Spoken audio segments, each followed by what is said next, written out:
अपने लिए, अपने प्राण के लिए, अपनी आत्मा के लिए आत्मिक भोजन को प्राप्त करूंगा यीशु मसीह के नाम में। आमीन। Praise the Lord. स्वागत है आप लोगों का।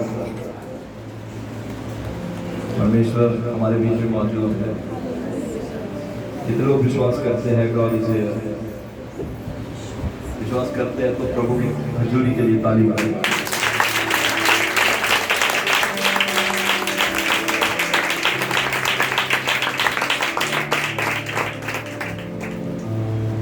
मुझे विश्वास है और मैं इस बात पर आशा रखता हूँ कि आप लोगों ने सच में प्रभु की आराधना की है, आराधना की है।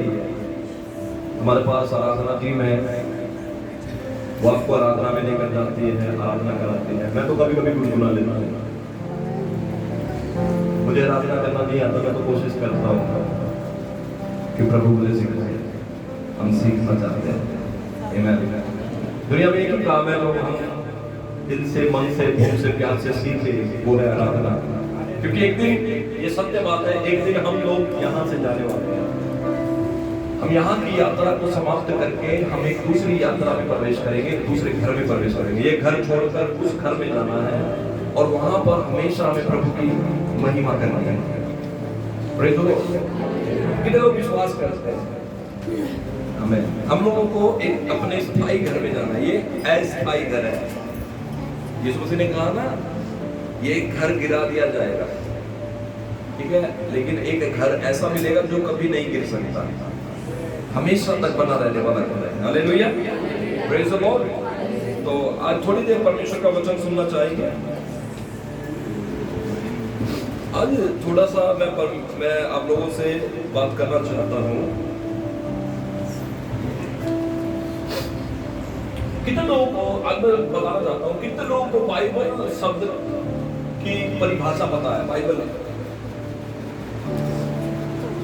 बाइबल शब्द की परिभाषा,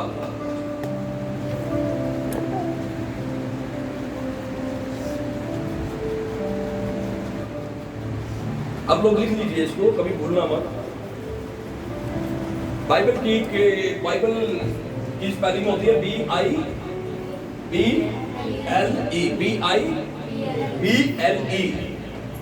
और इसका जो मीनिंग बनता है वो है बेसिक इंस्ट्रक्शंस बिफोर लिविंग अर्थ। वाह, हमें तो पता था, मैं बोला क्यों नहीं? मेरे पीछे बोल रहे हैं। बेसिक इंस्ट्रक्शंस बिफोर लिविंग अर्थ, इसका मतलब होता है, हिंदी में लिखो,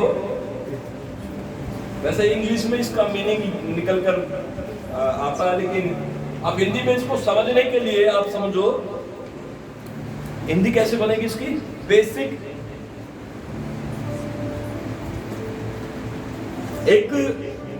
ये एक ऐसी पुस्तक है जो आपको इस पृथ्वी पर से जाने से पहले इस पुस्तक के नियमों का पालन करना है। आमीन। ये जमीन से जाने से पहले आपको बाइबल दी गई है, जिसमें मनुष्य के जीवन रूपी इंस्ट्रक्शंस लिखे जो परमेश्वर ने उसे दिए। तो ये वो पुस्तक है जो आपको दिशा देती है, निर्देश देती है, आपका मार्गदर्शन करती है परमेश्वर के रास्तों पर चलने के लिए। Praise the Lord. तो आप इसको याद रखना हमेशा, ठीक है? आगे बढ़ते हैं थोड़ा सा। सब जन अपनी बाइबल खोले, मत्ती रचित सुसमाचार उसका 26वां अध्याय निकालेंगे।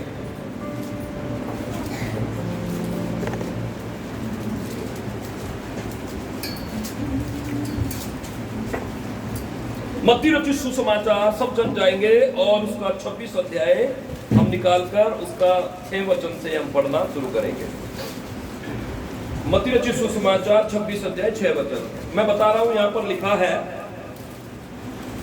जब यीशु बैतनिया में सिमोन कोढ़ी के घर में था, तो एक स्त्री संगमरमर के पात्र में बहुमूल्य इत्र लेकर उसके पास आई। और जब वह भोजन करने बैठा था तो उसके सिर पर उंडेल दिया। यह देखकर उसके चेले रिसियाए और कहने लगे, इसका क्यों सत्यानाश किया गया? इसे तो अच्छे दाम में बेचकर कंगालों को बांटा जा सकता था। पर यह जानकर यीशु ने उनसे कहा, स्त्री को क्यों सताते हो? उसने मेरे साथ भलाई की है। कंगाल तो तुम्हारे साथ सदा रहते हैं, परंतु मैं तुम्हारे साथ सदैव न रहूंगा। उसने मेरी देह पर जो यह इत्र उंडेला है वह मेरे गाड़े जाने के लिए किया है। मैं तुमसे सच कहता हूं, 13 वचन पर थोड़ा सा आप गौर कीजिएगा। मैं तुमसे सच कहता हूं कि सारे जगत में जहां कहीं यह सुसमाचार प्रचार किया जाएगा, वहां उसके इस काम का वर्णन भी उसके स्मरण के लिए किया जाएगा। Praise the Lord, hallelujah. इस घटना के विषय में हमने पहले भी काफी बार सुना होगा। यीशु मसीह सिमोन कोढ़ी के घर में है। सिमोन कोढ़ी के घर में है। उसका नाम सिमोन कोढ़ी क्यों है? क्योंकि उसको कोढ़ की बीमारी है, वो कोढ़ी है। और उसके घर में प्रभु यीशु मसीह न्योता दिए गए थे कि यीशु मसीह आए, उसके घर में क्या करे? लंच करे। अच्छे से सिमोन कोढ़ी ने यीशु मसीह को, उसके चेलों को अपने घर में न्योता दिया कि आकर वहां पर वो पधारे और उसके घर में आकर क्या करे? भोजन करे। जब प्रभु यीशु मसीह वहां पर भोजन करने के लिए आए थे, बैठे थे, तो वहां पर एक स्त्री आई और संगमरमर का पात्र लाई और उसमें बहुमूल्य इत्र लाई। और वहां पर जहां पर यीशु मसीह बैठे हुए थे, उस पात्र को तोड़कर उसके इत्र को उसके चरणों में, उसके पैरों में उंडेल दिया या डाल दिया। और उस स्त्री ने प्रभु की एक बड़ी महिमा की, एक बड़ा काम किया, परमेश्वर के साथ भलाई की, प्रभु के नाम का आदर किया, प्रभु की उपस्थिति का आदर किया, उसकी मौजूदगी का आदर किया। लेकिन यहाँ पर सिमोन और दूसरे लोग जो यीशु मसीह के साथ आए थे, जो चेले थे, ये काम देखकर वो लोग उस बात को देखकर रिसियाए। ये शब्द पर थोड़ा सा मैं आपका ध्यान लेके जाना चाहता हूँ। यहाँ पर लिखा है रिसियाए। क्या करें? रिसियाए। और स्त्री के विषय में कहने लगे, स्त्री को डांटने लगे, रिसियाने लगे और कहने लगे, इसे तो बेच कर क्या करना? इसे तो क्या करते?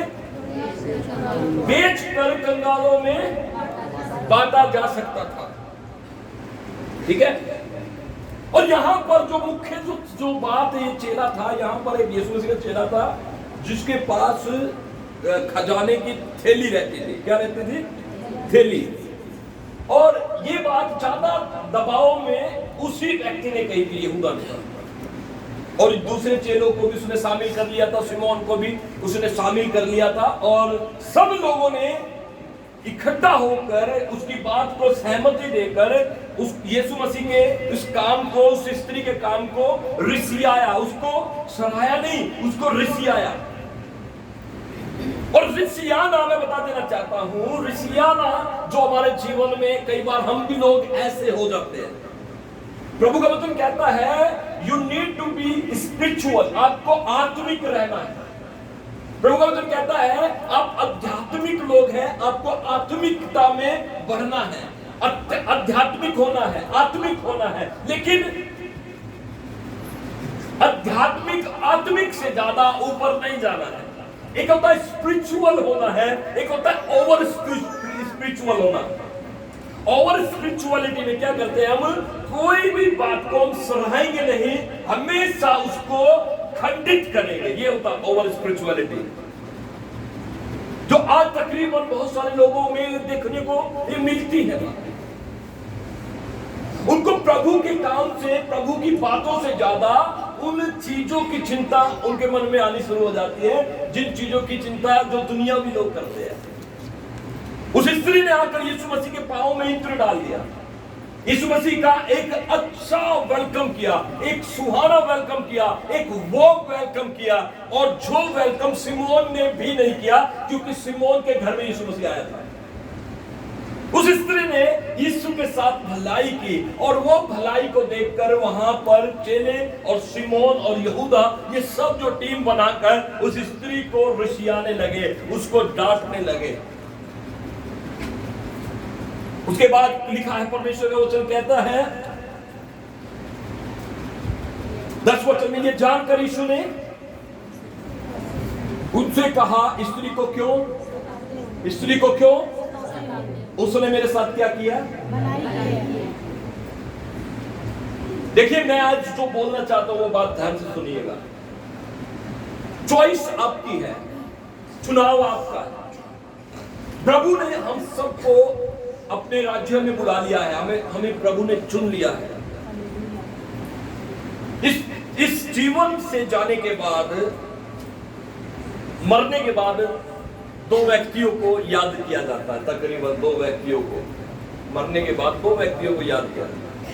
एक बहुत अच्छा, एक व्यक्ति वो होता है जो बहुत अच्छा होता है, और एक व्यक्ति वो होता है जो बहुत करते नहीं करते।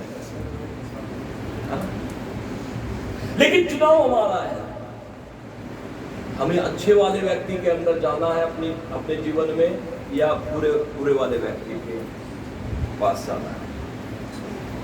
लेकिन चाहे हम अच्छा करते हैं चाहे बुरा करते हैं, मरना दोनों को है। यस और नो, मरना दोनों को है। ये जीवन हमें फ्री विल के अनुसार जीने के लिए कहा गया है। ये जीवन हमें फ्री विल दी गई है, स्वतंत्र इच्छा। हमें स्वतंत्र इच्छा के अनुसार जीने के लिए प्रभु का वचन कहता है।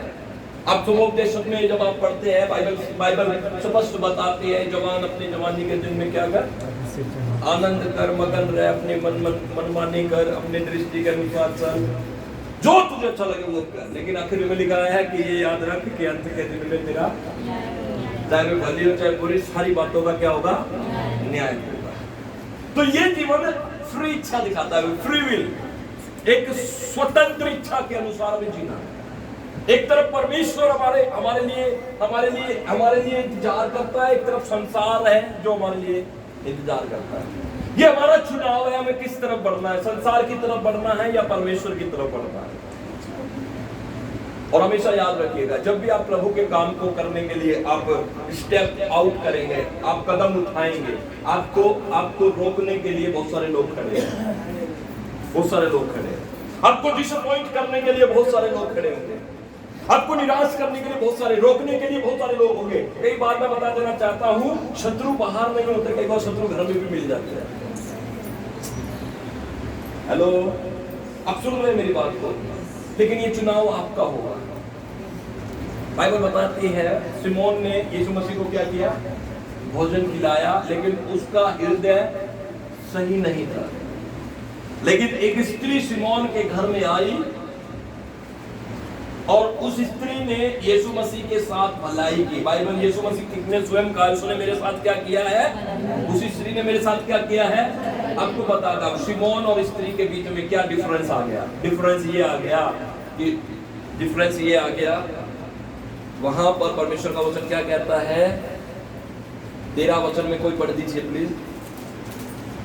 मैं तुमसे सच कहता हूँ कि सारे जगत में जहाँ कहीं ये सुसमाचार प्रचार किया जाएगा, वहाँ उसके इस काम का वर्ण भी उसके स्मरण में किया जाएगा। अब आप समझ रहे हैं डिफरेंस क्या आ गया? डिफरेंस आ गया। यीशु मसीह सिमोन के घर में है, प्रार्थना सिमोन के घर में रखी गई है, यीशु मसीह सिमोन के घर में उतरे हैं। लेकिन सिमोन के घर में से एक व्यक्ति का नाम भी सुसमाचार के नाम के साथ नहीं जुड़ा। उसके परिवार के एक भी व्यक्ति का नाम का जिक्र नहीं हुआ, इवन सिमोन के नाम का जिक्र नहीं हुआ। यीशु मसीह ने क्या कहा, जहां कहीं भी मेरे नाम का सुसमाचार का प्रचार किया जाएगा, वहां पर ये घटना, ये भलाई जो इस स्त्री ने मेरे साथ की है, उसका भी वर्णन किया जाएगा। That means कि आप याद रखिए कि आपकी एक छोटी सी भी पहल प्रभु के लिए, एक छोटा सा भी योगदान सुसमाचार के लिए, उसके कर्मों के लिए आप जब वो करते हैं, वो कभी जीवन भर नहीं बुलाया जाएगा, आपके मरने के बाद भी नहीं बुलाया जाएगा। Praise the Lord। ये घटना होकर आज 2023 साल पूरे हो चुके हैं। कितने? 2023 साल पूरे हो चुके हैं, लेकिन आज भी हम बाइबल में उस स्त्री की बात को स्मरण कर रहे हैं। ये बड़ी बड़ी बात है, ग्रेट थिंग है। बहुत कम लोग प्रभु के उस महान काम में, उस महान यात्रा में शामिल हुए हैं और अपना नाम दर्ज कराया है।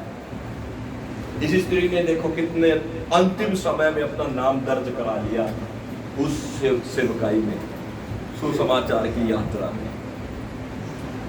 बतरे लोग आए हैं लेकिन उनका नाम दर्ज, लेकिन इस स्त्री का नाम लिखा। यीशु मसीह ने स्वयं कहा, कब कहा? 2023 साल पहले, 2023 साल पहले क्या कहा? जहां पर सुसमाचार सारी दुनिया में जहां भी, आज मैं यहाँ प्रचार कर रहा हूँ, हो सकता है आज यही प्रचार किसी अमेरिकन चर्च में किया जा रहा, हो सकता है किसी इंग्लैंड के चर्च में किया जा रहा, हो सकता है हमारे इंडिया के किसी दूसरे स्टेट में भी इसका प्रचार किया जा रहा हो। इसका मतलब क्या है?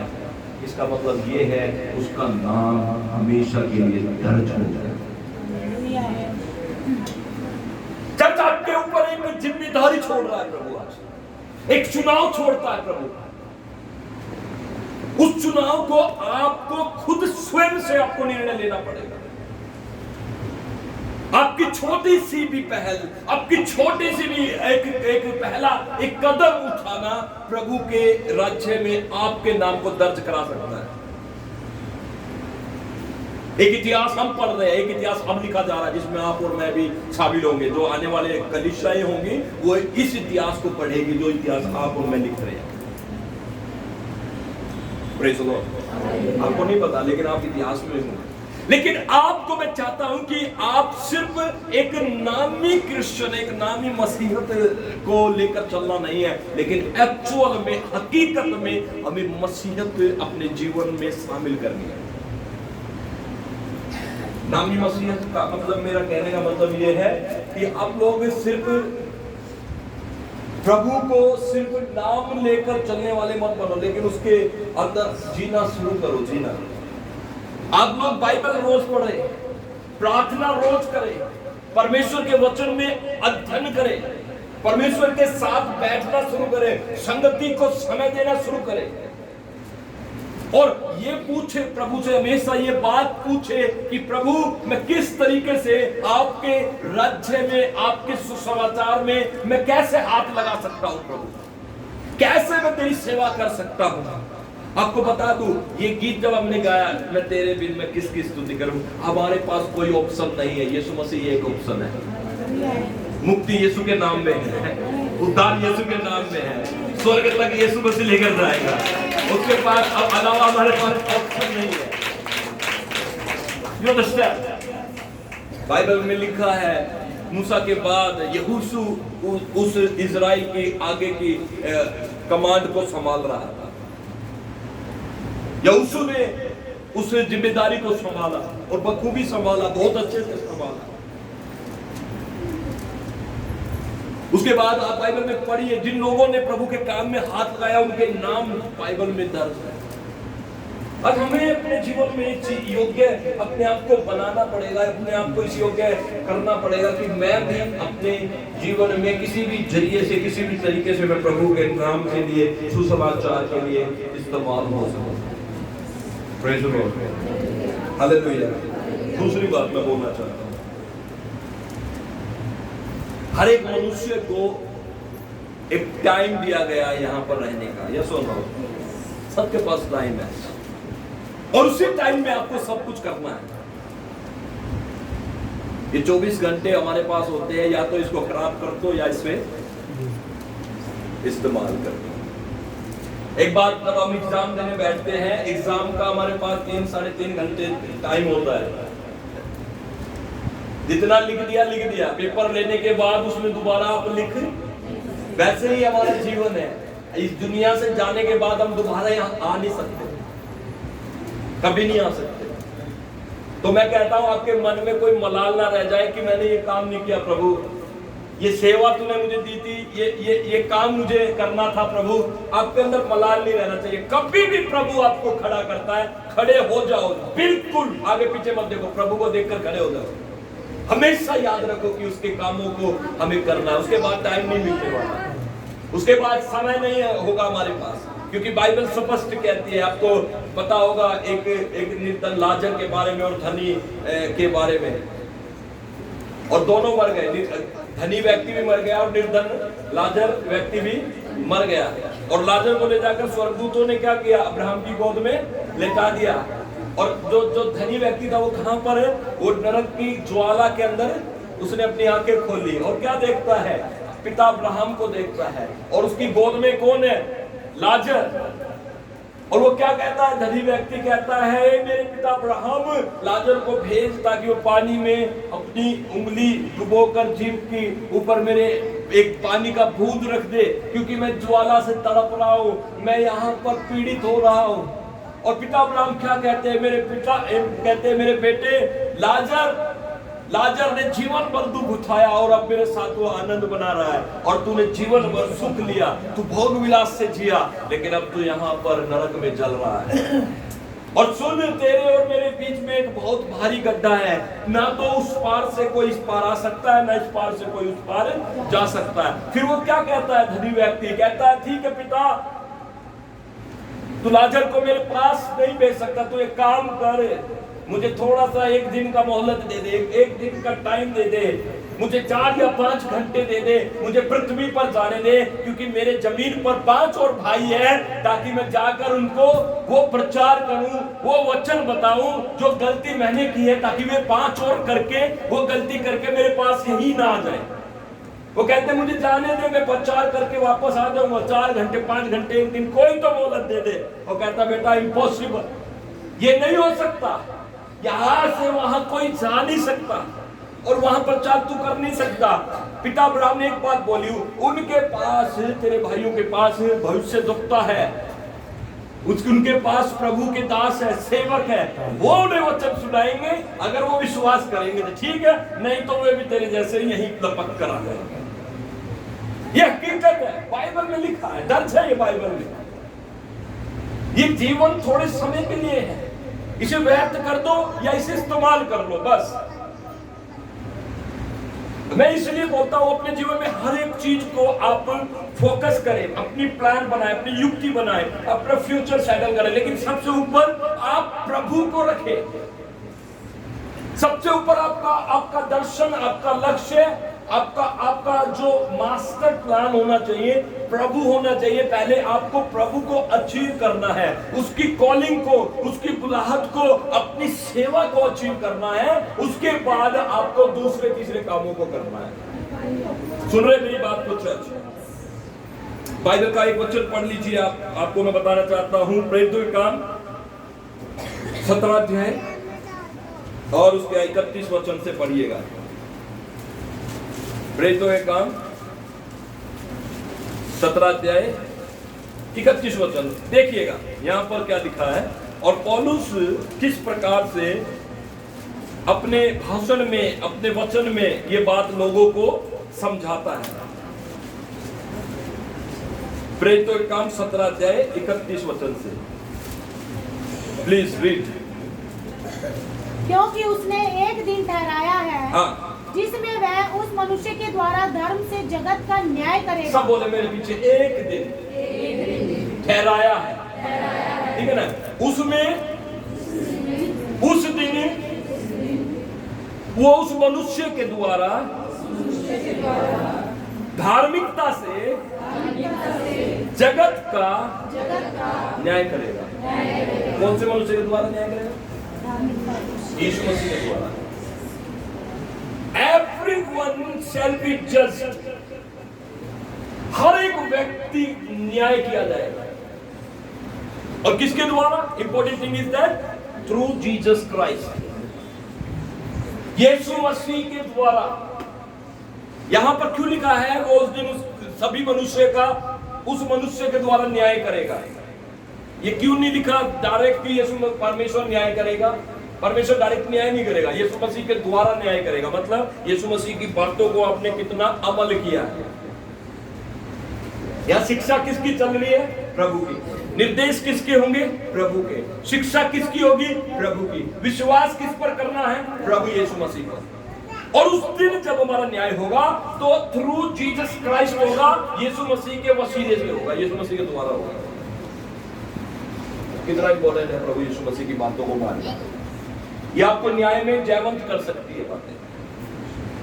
इसलिए यीशु मसीह की मैंने अभी 3 संडे पहले मैंने चर्च में संदेश दिया था पहाड़ी उपदेश के बारे में। पहाड़ी उपदेश हमें क्या सिखाते हैं? एक ऐसा जीवन जीने के लिए हमसे वो वचन आग्रह करता है, विनती करता है जो हमें स्वर्ग ले जा सकता है।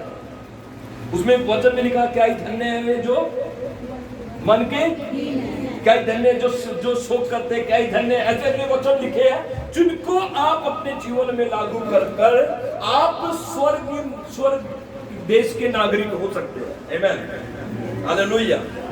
और यहाँ पर साफ लिखा है कि वो उस मनुष्य के द्वारा क्या करेगा? जगत का यीशु मसीह के द्वारा है जिसे उसने ठहराया है और उसे मरे हुए में से जिलाकर यह बात सब पर प्रमाणित भी कर दी है। यीशु मसीह के बारे में हो रही बात। किसके बारे में हो रही है? किसको जिलाया था परमेश्वर ने?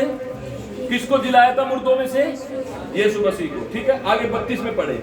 मरे हुओं के पुनरुत्थान की बात सुनकर कुछ तो ठट्ठा करने लगे और कुछ ने कहा, यह बात हम तुझसे फिर कभी सुनेंगे। ठीक है, मरे हुओं के पुनरुत्थान के विषय में जब पौलुस ने उस नगर के लोगों से कहा कि परमेश्वर न्याय करेगा उस यीशु मसीह के द्वारा जिसको परमेश्वर ने मुर्दों में से जिलाया था, तो ये बात सुनकर मरे हुओं का पुनरुत्थान सुनकर वो लोग पौलुस का ठट्ठा करने लगे। क्योंकि कोई भी विश्वास नहीं करता है कोई, है ना? कोई विश्वास नहीं करता यार मरने के बाद हमारा न्याय होगा। कोई कहता है मरने के बाद उस न्याय का क्या करना, अभी जो जिंदगी जीनी है उसको जीना है ना? पौलुस के साथ भी वही घटना हुई, पौलुस के साथ भी वही व्यतीत हुआ। जब पौलुस कह रहा था कि यीशु मसीह के द्वारा परमेश्वर न्याय करेगा, एक एक का न्याय करेगा, चाहे वो विश्वासी चाहे वो अन्य जाति, कोई भी छूटने वाला नहीं है, वो सबका न्याय करेगा। और लोग इस बात को विश्वास से ग्रहण नहीं करते, कोई डरता नहीं है न्याय के दिन से। नूह के समय में क्या हुआ था? नूह ने यही तो बोला था, परमेश्वर का क्रोध भड़क रहा है, मन फिराओ, अपने पापों से तौबा करो, परमेश्वर से माफी मांग लो। लोगों ने नहीं सुनी, क्योंकि न्याय के बारे में, परमेश्वर के न्याय के बारे में कोई चिंता नहीं करता। एक बात बताओ, जिस पृथ्वी पर हम रह रहे हैं, जब उस पृथ्वी पर हम रहते हुए न्याय का पालन कर रहे हैं, कानून व्यवस्था का पालन करते हैं और गलत चीजों को करने से हम डरते हैं, तो परमेश्वर जिसने ये कानून दिए हैं वो क्यों ना न्याय करेगा? वो करेगा। और बाइबल क्या कहती है 32 वचन में? लोगों ने क्या किया? ठट्ठा करा, और कुछ ने कहा चल ठीक है कभी और ये बातें सुनेंगे, ऐसे बोला। और कुछ ने कहा कि चलो कोई नहीं कभी और ये बातें सुनेंगे। फिर 33 वचन पढ़िएगा। इस पर पौलुस उनके बीच में से निकल गया, और जब लोगों ने विश्वास नहीं किया, पौलुस अपना वचन को बोलकर प्रचार करके वहां से निकल गया। और वही बात आज मैं बोलना चाहता हूँ। अब ये वचन मैं बोलकर मैं भी यहाँ से थोड़ा निकल जाऊंगा। अब जिम्मेदारी आपके ऊपर है, आप अपने समय को किस प्रकार से प्रभु के हाथों में सौंपते हैं, ये आपकी जिम्मेदारी है। एक स्त्री के बारे में लिखा हो, संगे मनोहर का पात्र लाई और यीशु मसीह के पैरों में डाल दिया और उसका एक आराधना की, उसकी वर्शिप की। उस बात को देखकर लोग रिसियाए, कुड़कुड़ाने लगे और उसे सताने लगे। यीशु मसीह ने कहा इसे मत सताओ, इसने मेरे साथ क्या है? प्रभु के काम को जब भी आप करेंगे, आप लोगों की तरफ से प्रशंसा कभी प्राप्त नहीं करेंगे। आप इस बात को दिमाग में फिट कर लो। प्रभु के लिए जब आप खड़े होंगे, जब प्रभु के लिए आप जीना शुरू करेंगे, तो लोगों की तरफ से आपको कोई भी प्रशंसा नहीं मिलेगी। और जब आप सच्ची सेवा आपकी तभी होती है जब लोग आपकी प्रशंसा ना करें, परमेश्वर आपकी प्रशंसा करे, परमेश्वर उसकी बड़ाई करता है। और यहाँ पर उस स्त्री के बारे में लिखा है, लोगों ने उसकी प्रशंसा नहीं की, लोगों ने उसके काम को अप्रिशिएट नहीं किया, लोगों ने उसके काम को तारीफ नहीं की, लेकिन उस काम की तारीफ स्वयं प्रभु यीशु मसीह ने की है। और यीशु मसीह ने कहा, इतना बड़ा दर्जा उस स्त्री को दिया गया कि जहां सुसमाचार बांटा जाएगा वहां पर इसके काम की चर्चा भी, इसका वर्णन भी किया जाएगा। मतलब आप जब तक जियोगे आपकी तारीफ प्रभु करेगा और आपके मरने के बाद भी आपकी प्रशंसा की जाएगी। Praise the Lord, praise the Lord. ऐसा जीवन आपको जीना चाहिए चर्च। ऐसी काबिलियत प्रभु से मांगे कि प्रभु मुझे ऐसी काबिलियत दे दे कि मैं तेरे कामों को करूं, जब तक जीव तेरे कामों को, उसके बाद मेरे काम तेरी बड़ाई करें, मेरे जाने के बाद तेरे काम बड़ाई करें। Hallelujah, hallelujah, hallelujah. पिछले संडे हम चर्च में थे तो मैंने आपको बताया था एलीशा नबी के बारे में। वो इतना प्रभु का अभिषिक्त दास था, उसने अपने जीवन में एलिया से डबल काम किया, एलिया से डबल चमत्कार किए। और ये पहला इकलौता इंसान था जिसके मरने के बाद उसकी कब्र में मुर्दा गिरने से क्या हुआ था, वो मुर्दा जी उठा था। आपके काम ऐसे होने चाहिए। जब तक आप जीते प्रभु के काम आपकी, पर प्रभु की बड़ाई आपके कामों के द्वारा होनी चाहिए, और मरने के बाद वे काम आपके परमेश्वर के नाम की बड़ाई करें। Hallelujah, hallelujah. और वहां पर पौलुस वो बात कहकर वहां से निकल गया। और 34 वचन पढ़िएगा जोर से। परंतु कुछ मनुष्य उसके साथ मिल गए। यहाँ भी लिखा ना, सब नहीं मिले। हालेलुया। पौलुस ने पुनरुत्थान के बाद, मरने के बाद न्याय की बातें की। कुछ लोगों ने कहा ये कथा, ये कहानी हम कभी और, लेकिन कुछ लोग उसके साथ मिल गए, जिनको समझ आ गया, जिनका अक्ल का ताला खुल गया, जिन्होंने देख लिया भाई ये बात सत्य है, उन्होंने उसके साथ मिल गए, वे पौलुस के साथ मिल गए। और आगे, और विश्वास किया, और विश्वास किया, यीशु मसीह पर विश्वास किया। हाँ, जिसमें यूनिसियुस जो अरियुस का सदस्य था और दमरीस नामक एक स्त्री थी और उसके साथ और भी लोग थे। ठीक है, वे लोग मिल गए, उनके नाम भी लिख दिए ना, पढ़ लीजिए। आता बोलना कौन कौन था। दमरीस नाम की एक स्त्री और पुरुष का नाम क्या था, हाँ जी बोलो, क्या बोल रहे बोलो, अरे दोस्त बोलो, क्या लिखा बेटा बताना, जोर से बोल, अरे जोर से बोलो, सब एक साथ 1 2 3 को। ऐसे लोगों का नाम देना बहुत जरूरी है भैया, जो प्रभु के कामों को सपोर्ट करते हैं। Praise the Lord. दमरीस, ठीक है, praise the Lord, hallelujah, hallelujah. एक वचन पढ़ लीजिए, प्रकाशित वाक्य 3 अध्याय उसका 21वां वचन पढ़िएगा। प्रकाशित वाक्य 3 अध्याय 21 वचन, बाइबल की आखिरी पुस्तक है और उसका 3 अध्याय 21 वचन पढ़िएगा। बड़े ध्यान से सुनिए क्या लिखा, देखो। जब हम अपने जीवन में प्रभु की बुलाहटों को पूरा करते हैं, प्रभु के कामों को करते हैं, ईमानदारी से प्रभु के पीछे चलते हैं, ये वचन उसके लिए मैं बोलना चाहता हूं, विशेषकर हर एक व्यक्ति के लिए ये वचन नहीं है। यहां पर लिखा है, जो जय पाए उसे अपने साथ अपने सिंहासन पर बैठाऊंगा।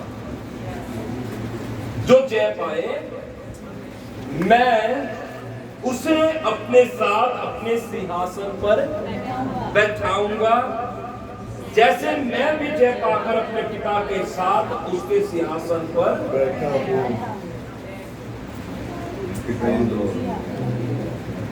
इंग्लिश में लिखा है वन हु ओवरकम्स। इंग्लिश में लिखा है वन हु ओवरकम्स।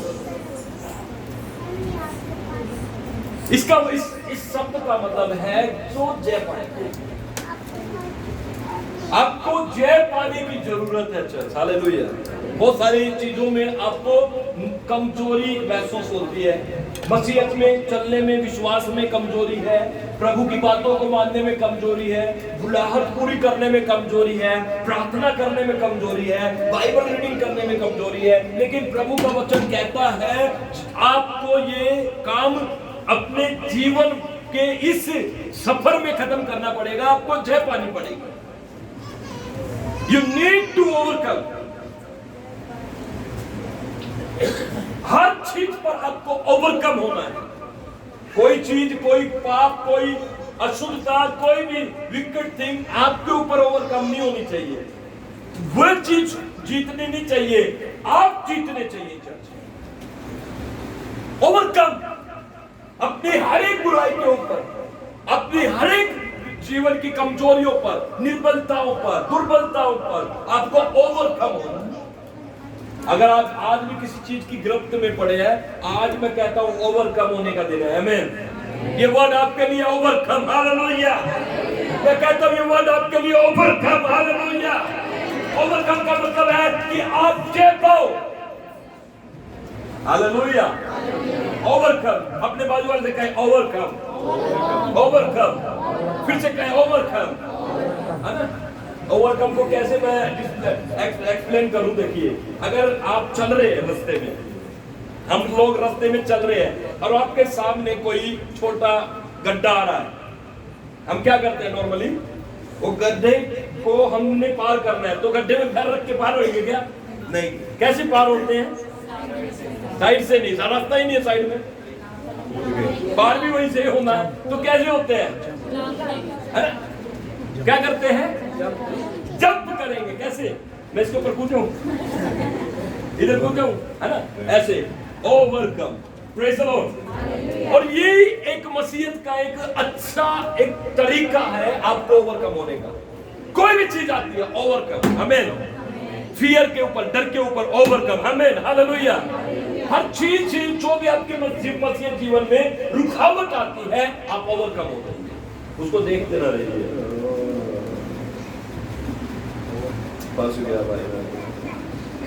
भाई बात पता क्या, पास्टर आपके पास आते हैं, आपकी स्टोरी, आपकी कहानी सुनते हैं ना, आप इतना बुरा तरीके से एक्सप्लेन करते हैं, पास्टर भी, मैं भी सोचता हूँ यार मैं कहाँ था। मुझे लगता ही नहीं है, विश्वासी की तरह बोल रहे हैं। मुझे ऐसा लगता है बस ये भी फंस गया, मुझे भी लगता मैं भी फंस गया। खुद भी बच्चे भूल जाते हैं, मुझे भी भुलवा देते हैं। ऐसी परिस्थिति बना देते हैं लोग। क्या करते हैं? उनको लगता है उम्मीद, कोई आशा ही नहीं है, कुछ भी है नहीं, तो भूल जाते हैं यीशु मसीह को। लेकिन मैं बताना चाहता हूँ, हर एक जगह पर परमेश्वर आपको कहता है ओवरकम। हर एक रास्ते में परमेश्वर कहता है ओवरकम। आपके चलते चलते सामने दीवार भी आ गई है, आपको दीवार देखकर रुकना नहीं है। बाइबल क्या बताती है? जब वो इस्राएली लोग दीवार के सामने खड़े थे, रास्ते में क्या आ गई? जोर से बोले, रास्ते में क्या आ गई? क्या आ गई? ओ भैया, उस दीवार को देखकर कोई सोच ही नहीं सकता इस दीवार से हम पार भी हो सकते हैं। कैसी दीवार थी वो? उसके ऊपर रथ और घोड़े चलते थे। 10 रथ जोड़कर अगर उसको चलाए वहां पर, उन 10 रथों की जितनी की दीवार की क्या थी? चौड़ाई। इतनी बड़ी भयानक उस दीवार को देखकर इस्राएली लोग वहां पर खड़े हो गए। चलते चलते उनका माथा दीवार में लगा, कह रहे भाई यहां से कैसे जाए? Praise the Lord, hallelujah. और फिर परमेश्वर ने बुलाया, सारे लोगों को समझ नहीं आया जाएंगे ऐसे। परमेश्वर ने यहोशू से कहा इधर आ, बात करनी है। और क्या कहा परमेश्वर ने यहोशू से? सुन, इस दीवार के चारों तरफ घुमाओ, रोज एक चक्कर लगाना, 6 दिन तक रोज एक चक्कर लगाना, और 7वें दिन तुम है ना इसके 7 चक्कर लगाना, और याजक लोग नरसिंगा फूंकेंगे और वाचा का संदूक उठाकर आगे आगे चलना, और नरसिंगा फूंकते रहना, फूंकते रहना, फूंकते रहना, और देखना परमेश्वर इस दीवार को तुम्हारे सामने से नींव से नीचे गिरा देगा।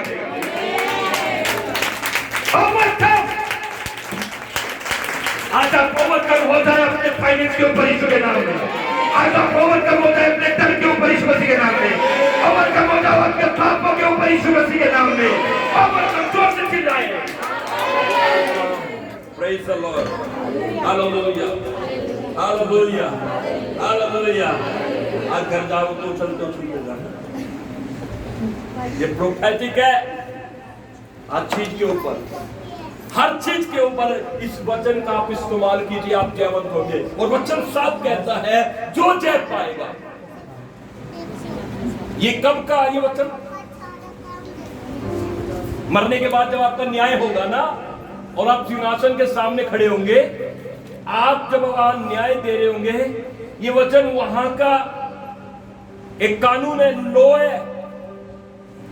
उस समय में ये वचन आपको बोला जाएगा, समझाया जाएगा, जो जय पाए, जो जय पाए। आप बीड़ी पीते पीते चर्च आए थे, कोई बात नहीं। आप बीड़ी पी पी कर चर्च में आ रहे, कोई बात नहीं, लेकिन जय पाओ छोड़ दो।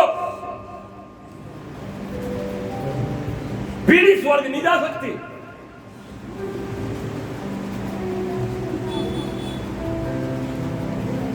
ना जाए भाई। कहता मैं साइड में से घुस जाऊंगा, साइड में भी स्वर्गदूत खड़े तलवार से काट देंगे आपको।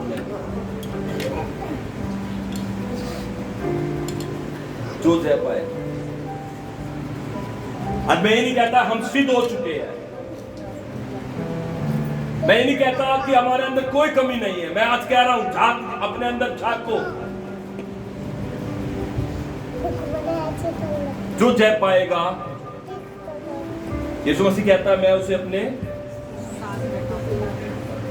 अपने साथ सिंहासन पर, मतलब यीशु मसीह की कुर्सी के साथ आपकी कुर्सी होगी भाई। Oh my God, hallelujah. Imagine that. इस बात पर थोड़ा विचार करके सोचो यार। जमीन पर हमें कोई पूछता नहीं, जमीन पर हमारी कोई वैल्यू नहीं, आदर नहीं। पादरियों को कहते हैं ये तो पादरी है, पादरियों का कोई रिस्पेक्ट नहीं। लेकिन प्रभु की कॉलिंग को आपको पूरा करते करते स्वर्ग जाना है। उसकी बुलाहट को पूरा करते करते स्वर्ग जाना है। और ये बात आप लोग दूसरे लोगों तक जताते हुए आपको स्वर्ग जाना है। जैसे पौलुस ने कहा, और पौलुस को क्या कहकर निकल गए लोग, चल तेरी कथा कभी और सुनेंगे, ऐसे बोल के निकल गए। और पौलुस अपनी यात्रा पूरी करके स्वर्ग सो गया, अपनी नींद में, मृत्यु की नींद में सो गया। अभी सब सोए हुए हैं, जितने मुर्दे जा रहे हैं, हेलो, जितनी भी मृत्यु हो रही है, सवाल मत पूछना, ध्यान से सुन लो। जितनी भी मृत्यु होती है वे सब क्या रहे हैं? कोई नहीं, अभी खड़ा नहीं हुआ, कोई अभी जीवित नहीं हुआ। एक ही जीवित हुआ, क्या नाम है उसका? जोर से बोले। एक ही है। अभी जितने हैं सो रहे, जितने हैं। अब आप क्या हो गया, पादरी साहब लाजर मर गया था, मगर उठाया यीशु मसीह ने। किसने उठाया? अरे फिर मर गया यार। उसके बाद सदा जीवन थोड़ा रहा, तो थोड़े टाइम के लिए वो उसका टाइम पूरा नहीं हुआ था, मृत्यु की वजह से मर गया था। यीशु मसीह ने उठा दिया। उसने फिर काम किए, प्रभु के नाम का प्रचार किया, फिर नेचुरल स्वाभाविक मृत्यु हो गई, दोबारा सो गया लाजर।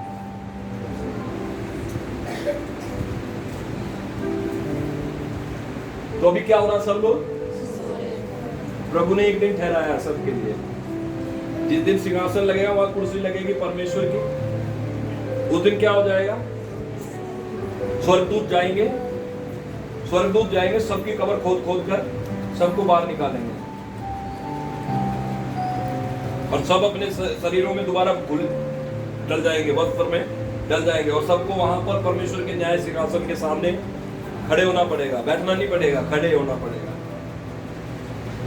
जैसे कटघरे दिखते हैं आप, उसमें कोर्ट में कटघरा होता है, वहां पर आपको जाना पड़ेगा, पीछे और भी लाइन लग रही होगी, काफी लोग, कपिल भी होगा वहाँ, सब होगा। कटघरे में एक एक व्यक्ति जाएगा, पति पत्नी बीवी बच्चा, वहाँ पर कोई फेवर नहीं दिखाएगा, नहीं मेरी वाइफ है मैं तो उसके साथ ही जाऊंगा। अरे पीछे हो जाओ, यहाँ कोई वाइफ नहीं है, नहीं है मेरा लड़का, मैं उसके साथ जाऊंगा। कोई लड़का नहीं है, भावना ही खत्म हो जाएगी, वहाँ कोई नहीं होगा, सिर्फ आप अपना व्यक्तिगत न्याय छुपाएंगे। और सुनो, वहाँ पर अकेले खड़ा होना पड़ेगा। इसलिए जमीन पर हमें ये मोह माया, ये प्यार प्रेम, ये सब चीजें सताती है, लेकिन याद रखो अकेले होंगे हम। इसका मतलब ये नहीं है कि आज ही घर छोड़ दोगे, घर मत छोड़ो भाई, घर में रहो। लेकिन मैं बता रहा हूं, प्रभु ने जमीन पर जो कार्य दिए हैं वो करने हैं। और उसके बाद याद रखना कि न्याय देना है। क्या देना है? न्याय देना है।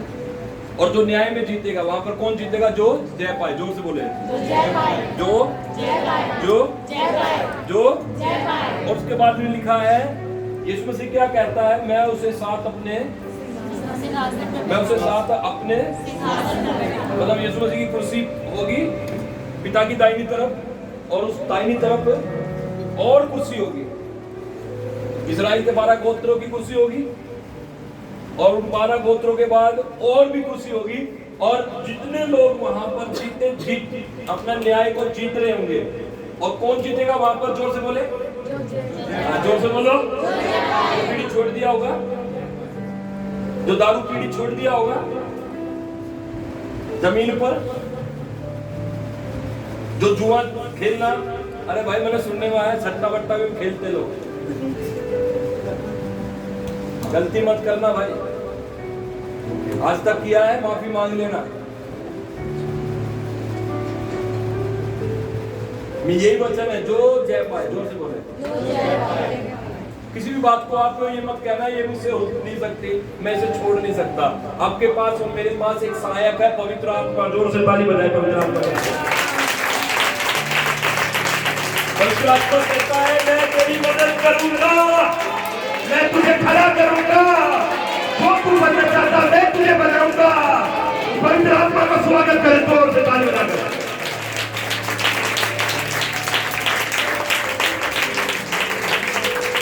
जोर से बोले, जो जय पाए। जोर से बोले, जो जय पाए, जय पाए, जय पाए। यीशु मसीह कहता है, मैं उसे अपने साथ सिंहासन पर, सच बता रहा हूँ, आपकी कुर्सी यीशु मसीह के साथ होगी। आप यीशु मसीह के साथ बैठ करोगे। यीशु मसीह इतनी बड़ी आशीष के लिए आपने ताली भी बजाई।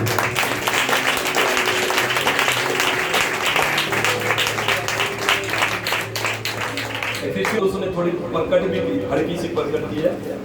इफिसियों एक अध्याय निकालेंगे।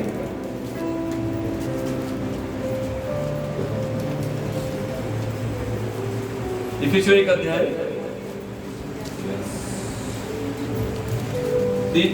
3 वचन पढ़े।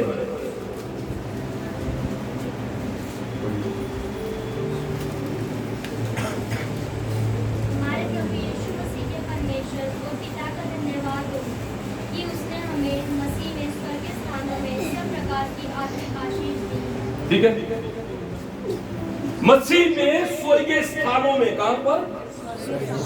सब प्रकार की आत्मिक आशीषें हम स्वर्गीय स्थानों में पहुंच चुके हैं। Praise the Lord. आमीन, आमीन। समर्पण करें कि प्रभु मैं तेरी बुलाहट को पूरा करूंगा। अपनी आंखें बंद करें, प्रभु से कहे, प्रभु मैं जय पाऊंगा, मैं जय पाऊंगा, मैं हर चीज पर जय पाऊंगा प्रभु, हर एक पाप पर जय पाऊंगा, कमजोरियों पर जय पाऊंगा, दुर्बलताओं पर जय पाऊंगा, डर के ऊपर जय पाऊंगा, बुरे ख्यालों के ऊपर जय पाऊंगा, हर चीज पर जय पाऊंगा। आइए अपनी जुबान को खोले और कहे, प्रभु मैं जय पाऊंगा, प्रभु मैं जय पाऊंगा। आइए सब जन कहे, प्रभु मुझे ओवरकम मत बना, मैं ओवरकम हो जाऊं प्रभु के, मैं ओवरकम हो जाऊं प्रभु के। धन्यवाद प्रभु, धन्यवाद प्रभु, धन्यवाद।